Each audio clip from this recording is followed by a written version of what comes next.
জানিছেনে নাই গাইজ আমাৰ মায়াক আজি এনেকুৱাডাল আনি দিছোঁ তেওঁ জানেনে নাই মুচিবলৈ চাওঁ দেই মই শিকাই দিছোঁ অঁ আৰু চেপি দিয়া অঁ অঁ এতিয়া আকৌ এনেকৈ কৰি লোৱা চাওঁ জীৱনত প্ৰথমবাৰ নেকি নিজৰ ঘৰত মই জীৱনত মুচিয়ে পোৱা নাই এই মোৰ প্ৰথম মোক চাব অলপমান কমেণ্ট কৰিব মৰম কৰিব মই জীৱনতো পোৱা নাই মই কমেণ্ট চমেণ্ট দূৰৰ কথা কিন্তু এইটো যে বহুত ধুনীয়া এটা মেমৰি সৰু জীয়েকে লাঠিডাল আনি দিছে মোচাকৈ ডাঙৰ জীয়েকে ঘৰটো বনাই দিছে মই এই প্ৰথম আৰু আশীৰ্বাদ দিব বছৰ বছৰলৈ মোৰ মায়ে ধুনীয়াকৈ মুচিছে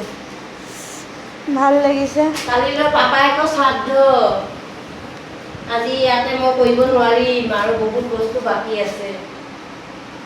এতিয়া মানে প্লাষ্টাৰ এনেকৈ কৰাহে তো আৰু চাফা হ'বলৈ বহুত বাকী আছে এনেকৈ আৰু পটককৈ দেখুৱাই দিওঁ ৰুমবোৰ তাৰপিছত আজি আকৌ টিঙৰ কাম এনেকৈ কৰি আছোঁ এইফালে লেট্ৰিন বাথৰুম